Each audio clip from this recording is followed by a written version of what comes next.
This channel does not promote any violent, harmful, or illegal activities. All content provided by this channel is meant for an educational purpose only.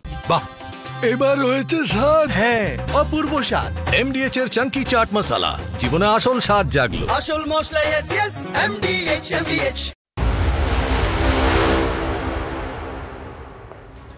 টিভি9 বাংলায় স্বাগত। Hotspot নিয়ে আপনাদের সঙ্গে রয়েছে আমি শর্মিষ্ঠা। হটস্পটে রাজ্য রাজনীতির খবর তো রয়েছে, তার পাশাপাশি না আজকে এমন বেশ কিছু ভয়ানক খবর আপনাদের সামনে তুলে ধরবো যে আমার আপনার ভয়ের বিষয় রয়েছে।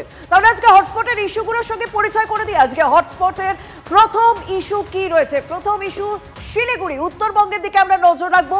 লুটলো বাঙ্গাল, এই স্লোগান কারা সেট করে দিয়েছে? এবং শুধুমাত্র স্লোগান সেট করাই নয়, প্রশাসনের নাকের ডগায় কিভাবে বাংলাকে লুট করা হচ্ছে দেখাবো আপনাদেরকে। আরো একটা ইস্যু, বাগানে পাচারের জাল। চা বলায় কাজের অবস্থা তো জানেন, চা বাগানগুলো দিনের পর দিন বন্ধ হয়ে যাচ্ছে, কিন্তু সেখানকার মানুষকে কাজের টোপ দিয়ে কোথায় নিয়ে যাওয়া হচ্ছে, বিশেষ করে তরুণীদের, বিশেষ করে বাচ্চাদের। জানাবো আপনাদেরকে কিভাবে সেই চক্র চলছে, সেটাও জানাবো। তৃতীয় ইস্যু, ভোটে এবার নতুন দল। ছবিটা দেখে বুঝতে পারছেন হুমায়ুন কবির, সে বিতর্কের জন্য বিখ্যাত, বিতর্কিত বক্তব্যের জন্য বারবার সংবাদ শিরোনামে আসে। আর এবার দল বদল না, এবার একেবারে সরাসরি নিজের দল গড়ে নিতে চাইছেন, সেরকমই তো খবর পাওয়া যাচ্ছে। কিন্তু অঙ্কটা ঠিক কোথায় লুকিয়ে রয়েছে, সেই সমস্ত খবর ইন ডিটেল আপনাদের সামনে তুলে ধরবো। তবে সবার আগে বাংলার উত্তরে দুষ্কৃতী হানার দিকে নজর রাখবো। সিকিউরিটি গার্ড কিছু থাকতো না, অ্যালার্ম টেলামও কিছু বাজেনি। সলিডারও হয় না, অ্যাকচুয়ালি হয় না। কিছু ইন্ডিকেটিভ গাড়ির সম্বন্ধে একটু আইডিয়া পেয়েছি আমরা, চেষ্টা চলছে, আশা করি ধরা যাবে।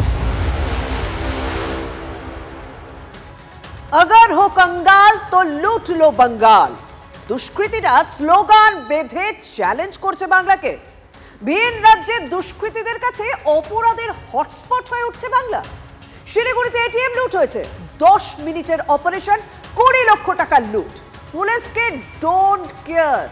2 দিনাজপুর জলপাইগুড়ির পর শিলিগুড়ির একের পর এক এটিএম এ লুট করা হয়েছে। 10 মিনিটের অপারেশনে 20 লক্ষ টাকা কিভাবে লুট হয়েছে তা জানাবো আপনাদেরকে। তবে মনে আছে বছর খানেক আগে রাজ্যে একাধিক সোনার দোকানে ডাকাতির ঘটনা ঘটছিল। তদন্তে জানা গেল মাস্টার মাইন্ড বেউর জেলে বসে গোটা অপারেশন চালাচ্ছে, অর্থাৎ রাজ্যের বাইরে বসে আমার রাজ্যকে লুট করা হচ্ছে এবং সেটা পুরোপুরি জেল থেকে চালনা করা হচ্ছে। সুবোধ সিং এর নাম উঠে এলো। আর এবার উত্তরবঙ্গে পরপর এটিএম লুট হচ্ছে, এটাতেও কি কোনো কারণ মাথা রয়েছে? বাইরের রাজ্যের হাত রয়েছে? ইঙ্গিত তো সেদিকে, বিহার এবং হরিয়ানার দিকে। সিকিউরিটি গার্ড কিছু থাকতো না, পুলিশ ছিল, অ্যালার্ম টেলার্মও কিছু বাজেনি। অ্যালার্ম টেলামও কিছু বাজেনি। কিছু ইন্ডিকেটিভ গাড়ির সম্বন্ধে একটু আইডিয়া পেয়েছি আমরা, ওটা দেখা হচ্ছে, বিভিন্ন থানাকে বলা হয়েছে, পার্শ্ববর্তী থানাগুলোতে আমরা তদন্ত করে দেখি। তবে শুরুটা কোথায় জানেন? রায়গঞ্জ থেকে। 18ই মার্চ রায়গঞ্জের ঘটনা দিয়ে শুরু। কেউ রেকি করছে, অন্য কেউ অপারেশন চালাচ্ছে, অর্থাৎ নিখুঁত প্ল্যান। এক দল গিয়ে সেই জায়গাটা দেখে আসছে, কোথায় কোথায় লুপ হোলস রয়েছে, কোথায় কোথায় গ্যাপ রয়েছে, সেই জায়গাটা নোট ডাউন করে আনছে। আর একটা দল গিয়ে সেখানে অপারেশন চালাচ্ছে। আর পুলিশকে ভয় ডরে কোনো প্রশ্নই নেই। না হলে একটা এটিএম এ দুবার লুট বা দুবার দুষ্কৃতী হানা কিভাবে হয়? প্রথমে পুলিশের তাড়া খেয়ে এক সঙ্গীকে রেখে দুষ্কৃতীরা পালিয়ে গিয়েছিল, আর আবার পুলিশের চোখে ধুলো দিয়ে সেখান থেকে সঙ্গীকে তারা নিয়েও যায়। অর্থাৎ একটা এটিএমে তারা দুবার আসে, কিন্তু পুলিশ তাদের টিকিটুকুও ছুঁতে পারেনি। পুলিশকে বোকা বানানো কি এতটাই সহজ হয়ে যাচ্ছে? তবে জানেন তো এদের কাজের একটা ধরন রয়েছে। প্রথমে টার্গেট এলাকা, মানে যে এলাকায় তারা লুটপাট করবে সেই টার্গেট এলাকার নাম্বার প্লেট দেওয়া একটা গাড়ি তারা চুরি করে। তারপর সেই নিয়ে দুষ্কৃতীতে দাপাদাপি হানাহানি চলে। তারপর পুলিশের চোখে ধুলো দেওয়ার জন্য তারা গাড়ি বদল করে সেখান থেকে ধাওয়া হয়ে যায়। ঠিক ভোর 4:30-35 টাকা একটা ফোন আসে, দাদা গাড়ি আপনার এখানে পড়ে আছে, আপনি কোথায়? আমি তো বাড়িতে ঘুমোচ্ছি। ঘুমোচ্ছেন, ভালো করে দেখেন গাড়িটা আপনার বাড়িতে নেই। আমি 15-20 মধ্যে মাটিগাড়াতে বাইক নিয়ে স্পিডে পৌঁছে যাই, দেখি গাড়ি আমার রোড সাইডে গাড়ি পার্ক করা আছে। মাটিগাড়া পিএসে ফোন করি যে আমার গাড়িটা বাড়ি থেকে চুরি হয়ে গেছে, হয়তো এখানে গাড়িটা পাওয়া গেছে। আপনারা বললো আর তুমি দাঁড়াও, আমাদের পেট্রোলিং ভ্যান যাচ্ছে, তারপরে যাওয়া হবে। তারপর পেট্রোলিং ভ্যান গেল, দুনিয়া আর পুলিশ সবাই গেল, গিয়ে সামনে হচ্ছে। আমার গাড়ি এখন নিয়ে এসছে এই থানাতে। বাইরের রাজ্য থেকে আসছে, পুলিশ প্রশাসনের চোখে ধুলো দিয়ে একেবারে সঠিক প্ল্যান করে আমার রাজ্যকে লুট করে নিয়ে যাচ্ছে, একের পর এক এটিএমে লুট চালাচ্ছে, কিন্তু তা ঠেকাতে পুলিশের কি কোনো রকম প্ল্যান রয়েছে? আরে পুলিশ প্ল্যান করবে কি করে? প্রথমেই তো তাদের ধাক্কা খেতে হচ্ছে। মানে কোথাও যদি দুষ্কৃতীদের তারা দেখে না, যখন তারা ধাওয়া করবে, সেই ধাওয়া করার গাড়িটার অবস্থা জানেন একেবারে মানধাতার আমলে এবং লটঝড়ে অবস্থা, এবং সেই গাড়ির জন্য রাতে মাত্র 6 লিটার তেল বরাদ্দ রয়েছে। অর্থাৎ রাস্তা মেপে পুলিশকে দুষ্কৃতীদের পেছনে দৌড়তে হবে, ধাওয়া করতে হবে। তেল শেষ, দুষ্কৃতী পগার পার। যেমন ধাওয়া করতে হবে, কতদূর যাবো, গাড়ি তেলই তো শেষ হয়ে যাবে। না 6 লিটারও হয় না, অ্যাকচুয়ালি হয় না। নিজের পকেট থেকে কিনতে অনেক কিছু খারাপ আছে, হালকা পাতলা ওগুলো নিজে ঠিক করি। Flash engine, flash plate, engine plate এগুলো খারাপ না, ওগুলো কোনো রকম। এটাই হচ্ছে অবস্থা, জানেন তো। প্রশাসনের কর্তা ব্যক্তিদের তো দেখেন দামি দামি গাড়ি ছোটে তারা ঘুরে বেড়াচ্ছে, আর জনতাদের প্রোটেকশন দেওয়ার জন্য, আমাদের টাকা প্রোটেকশনের জন্য জোড়া তাপ্পি দিয়ে আইন শৃঙ্খলার ব্যবস্থাটা চলছে, আর তার সুযোগ নিচ্ছে দুষ্কৃতীরা। স্লোগান বেঁধে বাংলা লুট চলছে। যখন উত্তরের কথা বলছি এবং মানুষের নিরাপত্তার কথা বলছি, তখন সেই উত্তরবঙ্গের নারী নিরাপত্তার অবস্থাটা কি জানেন? কাজের টোপ দিয়ে 56 জন তরুণীকে পাচার করা হচ্ছিল বিহারে। আর 21শে জুলাই রমরম করে ভিড় হয়, রাজনৈতিক ব্যানারে তারা সব বিভিন্ন জায়গায় সামিল হন, বিভিন্ন জায়গায় পাড়ি দেন, বিশেষ করে ধর্মতলায় আসেন ট্রেনে করে। সেই ভিড়ের সুযোগ নিয়ে এই নারীদের পাচার করা হচ্ছিল 56 জনকে। আর সবই জানেন তো পুলিশের নাকের ডগায় চলছিল। 56 জন মেয়ে, সেটাকে নিয়ে যাওয়া হচ্ছিল বিহারে এবং বলে নিয়ে যাচ্ছিল ব্যাঙ্গালোর। তো আদৌ সেটা যাচ্ছে কোথায়, সেটা তো প্রশাসনেরও তো সেই নজরে একটু থাকা দরকার। আর চা বলয়ের মানুষের কথাটা জানেন তো, চা বলয়ের মানুষের কাজ নেই, চা বাগান বন্ধ রয়ে, এবং সেই চা বাগানে যেহেতু কাজ নেই, সেই কাজ না থাকাটাই সুযোগ নিচ্ছে পাচারকারীরা। বাচ্চা বাচ্চা মেয়েগুলোকে, যারা সদ্য পড়াশোনা করে পাস আউট হয়েছে বা সেরকমভাবে পড়াশোনাও করতে পারেনি, তাদেরকে বলা হচ্ছে চ বাইরের রাজ্যে কাজ দেবো তোদেরকে, তোদের ট্রেনিংও দেবো। রীতিমতো ট্রেনিং সেন্টার খুলে অভিভাবকদের চোখে ধুলো দিয়ে নারী পাচার চলছে। বাংলার মেয়ে পৌঁছে যাচ্ছে বাইরের রাজ্যে। জানেন কি, বাচ্চারাও রেহাই পাচ্ছে না। আমাদের কেস স্টাডিতে সেরকমও তথ্য উঠে এসেছে, বাচ্চাদেরকেও পাচার করা হচ্ছে। वो लोग तो अक्सर झूठी बोल के लेके जाते हैं, क्योंकि बच्चा को फ्यूचर बना देंगे, पढ़ाएंगे बोल के यहाँ से लेके जाते हैं स्कूल में। तो वो लोग स्कूल अगर बच्चा को पढ़ाना हो तो वो पैसा देके यहाँ भी पढ़ा सकते हैं, लेकिन वो कुछ पढ़ाते वढ़ाते नहीं। बसन मुझे है और झाड़ू मारवा है। झाड़ू दिवाया था। हाथ में कहीं जख्म लगा है? कहाँ पर? वहाँ पर। कैसे कैसे लगा जख्म? बता दे ছোঁয়া লাগে। वहाँ पर पीटता था तुमको? যে চা বাগানগুলো, যেরকম সরকারি অধীনস্থ কিছু চা বাগান, কেন্দ্রীয় সরকারের চা বাগান, সেই চা বাগানগুলো বন্ধের কাঁধারে পড়ে আসছে। বন্ধ না, অঘোষিত বন্ধের মতো পরিস্থিতি, উপার্জন নেই, তারা কাজ করলেও তারা মজুরিটা পাচ্ছে না। তাই কিছু বাহারি দালাল চক্র কাজ করছে আমার মনে হয়। আমি এই ব্যাপারে প্রশাসনকে একটু উদ্যোগ নেওয়া উচিত। তাহলে গলতটা বুঝতে পারলেন তো, শুরুতেই গলত। ওই তরুণী এবং বাড়ির লোকেদের বলা হচ্ছে ইলেকট্রিক স্কুটারের কোম্পানিতে চাকরি দেওয়া হবে, কিন্তু আদতে গিয়ে দেখা যাচ্ছে কদিন তাদের ট্রেনিং সেন্টারে হোটেল ম্যানেজমেন্ট পড়াচ্ছে। আর এখন চোখ খুলেছে পুলিশের, কারণ সবকিছুতে এবার সামনে চলে এসছে, মিডিয়াতে জানাজানি হয়ে গিয়েছে, প্রত্যেকে মুখ খুলছেন।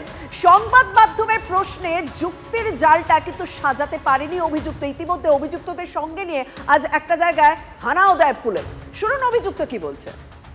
ভুয়ো সেন্টার, ছত্তিশগড়ের সংস্থার নাম করে এভাবে এই মেয়েদেরকে পাচার করা হতো, এবং এটা যেমন ক্লাসরুম, পুলিশ অভিযান চালাচ্ছে, রেল পুলিশের তরফে অভিযান চলছে, জিতেন্দ্রকে নিয়ে আসা হয়েছে। এবং আরও একটা নতুন তথ্য দিয়ে রাখি, এরা কিন্তু বুঝে গিয়েছিল যেহেতু মেয়েগুলো উদ্ধার হয়েছে এবং এরা দুজন গ্রেপ্তার হয়েছে, যে কোনো সময় এখানে অভিযান হবে, এখান থেকেও কিন্তু পালানোর প্রস্তুতি শুরু হয়ে গেছিলো। সমস্ত কিছু প্যাক করে রাখা, এই দেখো বিভিন্ন বক্সগুলোতে প্যাক করে রাখা, কোথাও ফ্যান, ব্লেড, ওই ঘরে দেখলাম 24টা কম্পিউটার রয়েছে, এবং এই যে বিভিন্ন জায়গায় সমস্ত জিনিসপত্র প্যাক করে রাখা। পেট্রোল পাম্পের এখানে এদের একটা ট্রেনিং ইনস্টিটিউটের মতো আছে, মানে হোটেল ম্যানেজমেন্টের ট্রেনিং দিয়েছে, কিন্তু ওদের নিয়ে যাচ্ছিল ব্যাঙ্গালোরে একটা কোনো মোবাইলের যন্ত্রাংশ তৈরির কারখানা এরকম। এবার কিন্তু মেয়েদেরকে যেখানে রাখা হতো হোস্টেল, সেই হোস্টেলে পুলিশ জিতেন্দ্রকে নিয়ে যাচ্ছে। ভিন রাজ্যে পাচারের আগে মেয়েদেরকে যে হোস্টেলে রাখা হতো সেই হোস্টেলে নিয়ে যাচ্ছে পুলিশ। আস্থা অর্জনের জন্যই কিন্তু এই হোস্টেলে মেয়েদেরকে রেখে নিচে কাজ শেখানো হতো। তোমরা কোন কোম্পানিতে চাকরি দিচ্ছিলে? স্কুটার কোম্পানিতে তো, ইলেকট্রিক স্কুটার, হ্যাঁ electric scooter, hotel management electric scooter. No comments, no comments. এবং ব্যাঙ্গালোরে যদি নিয়ে যাবে হয় তাহলে পার্টনার ট্রেনে কেন তুলেছিলে? কোথা থেকে মেয়েদেরকে নিয়ে আসা হতো? একটা বিষয় লক্ষ্য করলেন, এটিএম লুটের ঘটনা হোক বা নারী পাচার, দুষ্কৃতীদের সুন্দর প্ল্যান রেডি রয়েছে, তারা একটু ভুলচুক করছেন না। আর পুলিশ প্রশাসন তা ঠেকাতে তাদের কোনো পাল্টা প্ল্যান রয়েছে না, সব জায়গাতেই সেই একই গলদ।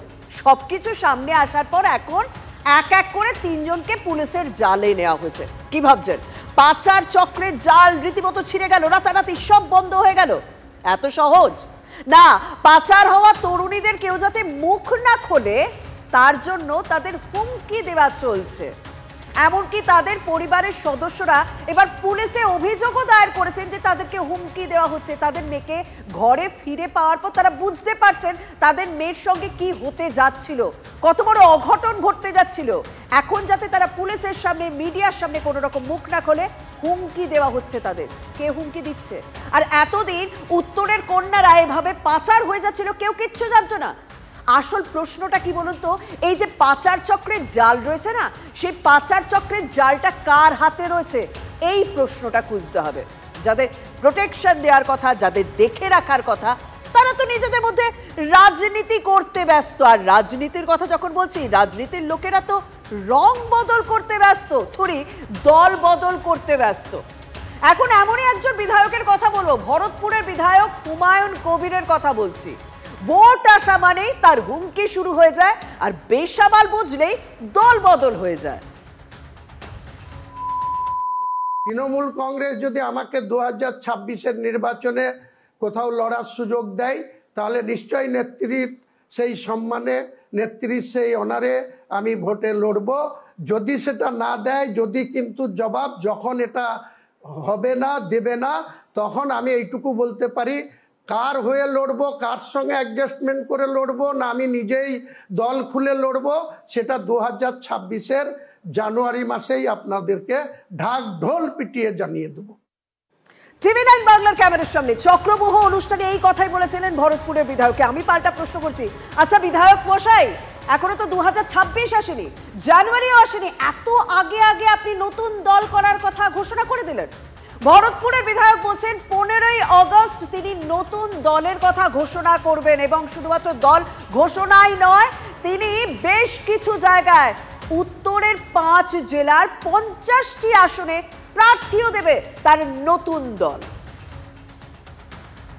যে আমাকে একটা নতুন দল গঠন করতে হবে। আমি শুধু দলটা যেটা করব সেটা শুধু মুর্শিদাবাদ কেন্দ্রিক করব না, মুর্শিদাবাদ, মালদা, উত্তর দিনাজপুর, আছে নদিয়ার একটা অংশ, এক কথায় 50টা 52টা বিধানসভা সিট নিয়ে আমি দলটা করব। কি শুনলেন ভরতপুরের বিধায়ক? তাহলে এবারে দল বদল করছেন, এবার তিনি নিজের মতন দল খুলে নিচ্ছেন, কিন্তু কেন? সেই উত্তরটা কিন্তু ক্লিশেই রয়েছে। দলে গুরুত্ব পাচ্ছেন না বলে তিনি তার নতুন দল খুলছেন। কোনো রাজনৈতিক আলোচনা করে না, কোনো গুরুত্ব আমি সেখানে পাই না, আমার বিধানসভার ক্ষেত্রেও পাই না। যোগ্য ভোটাররা যাতে যোগ্য সম্মান পায়, নেত্রীর কাছে তার উন্নয়নের ঠিকমতো ইচ্ছা পায় বা অংশ পায়, সেটা মানে হুমায়ুনের উত্তরটা ভীষণ ক্লিশে বলুন, কিন্তু হুমায়ুনের কথা বলেই মনে আছে তো সেই সংখ্যালঘু ভোটের অঙ্ক, বারবার সেই সংখ্যালঘু ভোটের অঙ্কটা কিন্তু আমার হুমায়ুন কবিরের নাম শুনলেই মনে পড়ে যায়। মানে মুর্শিদাবাদের মাটিতে দাঁড়িয়ে তিনি সংখ্যালঘুর ভোটের অঙ্কটা কোথাও চোখে আঙুল দিয়ে স্পষ্ট করে দিয়েছেন। হ্যাঁ, তারপরে তার বিতর্কও হয়েছে। কত ধানে কত চাল হয়, 2 ঘন্টার মধ্যে তোমাদেরকে যদি ভাগীরথীর গঙ্গায় না ফেলতে পারি, রাজনীতি থেকে সরে যাব। 30% লোক মুর্শিদাবাদ জেলায় আর আমরা 70%। এটা কোনোদিন হবে না, বিজেপিকে আমি হুঁশিয়ার করে দিয়ে বলছি, কোনোদিন হবে না। শুনলেন ভোটের অঙ্কটা সেই 30-70% অঙ্ক। তাহলে কি হুমায়ুন কবিরের লক্ষ্য এই অঙ্কেই ভাঙন ধরানো? প্রশ্নটা আমরা করেছিলাম, কিন্তু তার সুন্দর উত্তরটা শুনুন, বেশ একটা ডজ কাটানো, মানে ডজ করে বেরিয়ে গেলেন প্রশ্নটা।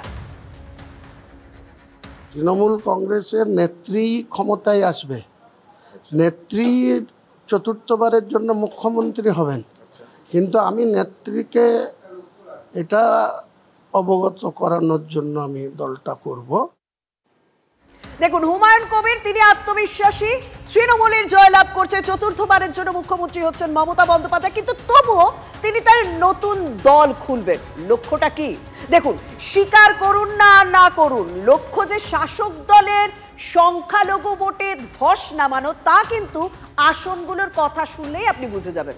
মুর্শিদাবাদ, মালদা, 2 দিনাজপুর ও নদিয়ার কিছু অংশে তিনি প্রার্থী দেবেন, যেগুলি মূলত সংখ্যালঘু অধ্যুষিত আসন। তবে সংখ্যালঘু সমাজ কি চায় তার সার্ভে কিন্তু এই হুমায়ুন কবির অনেক আগে থেকেই শুরু করে দিয়েছিলেন, মনে নেই?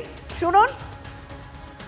টোটাল বাংলায় যে সমস্ত মুসলিম অধ্যুষিত মেজরিটি সিট আছে, সেই সব সিটে মুসলিমরা কি করতে চায়, তাদের মনের মধ্যে যেটা চলে সেটাকে গ্রাসরুট থেকে তুলে আনার জন্য একটা সার্ভে টিম আমি স্পেশালি নিয়োগ অলরেডি করেছি।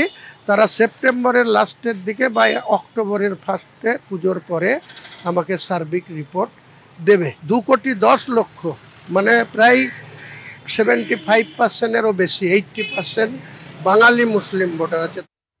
শুনলেন হুমায়ুন কবির, তিনি বলছেন সংখ্যালঘুদের মধ্যে তিনি সার্ভে করছেন, সেপ্টেম্বর এবং অক্টোবরে তারা রিপোর্ট দেবেন। আর আজ জুলাইয়ের প্রায় শেষের দিক হবে। তাহলে কি রিপোর্ট পেয়ে গিয়েছেন এই হুমায়ুন কবির, না বুঝে গিয়েছেন 26-এর বিধানসভায় শাসক দলের প্রার্থী তালিকায় তার নাম থাকছে না, সেই কারণে এবারে কোনো দল বদল নয়, এবারে একেবারে নতুন দলের ঝাঁপ। দলের কথা তো কোনো মূল্য নেই আমাদের কাছে, তাই আমি দল করব, দলের যা যা স্ট্যান্ড সেটা মেনে করব, আর যদি না মানি তাহলে আমি দল ছাড়বো, সেটা আলাদা কথা। অনেকেই দল ছেড়েছেন। উনি বলছেন যে আলাদা দল করে উনি প্রমাণ করতে চান যে চাষ বলদ দিয়েই হয়, ছাগল দিয়ে হয় না। উনি বলদ হতে চান, আমরা হয়তো ধান্দায় তৃণমূলের কাছ থেকে আরেকটু বেশি চায়। আমি তোমায় সাম্প্রদায়িক বিভাজনের রাজনীতিতে বিজেপি তৃণমূলকে পারস্পরিক করে সাহায্য করেছি, আমাকে আর একটু বেশি দাও, হয়তো সেই কারণে লড়াই, আমি জানি না। ধান্দার লড়াই, এটা রাজনীতি না। দেখুন, কদিন আগে চর্চা হয়েছিল কংগ্রেসের সঙ্গে হুমায়ুনের কথা হচ্ছে, এমনকি হাওয়া এরকমও তো ভাসছে আসাদুদ্দিন ওয়াইসির মিমও নাকি হুমায়ুনের সঙ্গে যোগাযোগ করেছে। তবে এমন কি ঘটে গেল যে নতুন দল গঠন করছেন তিনি?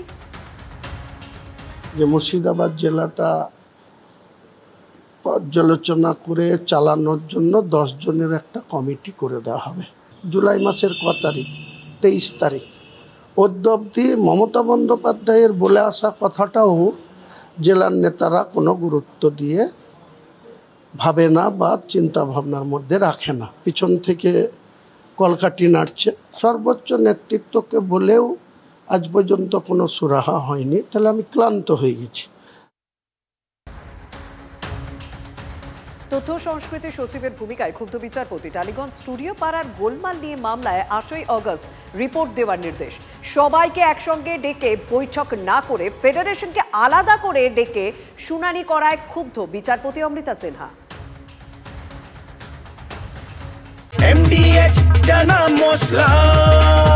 এখন ছোলা হোক বা বরবটি দানা, সাদা চানা হোক বা কালো, সব রান্নাই হবে অসাধারণ।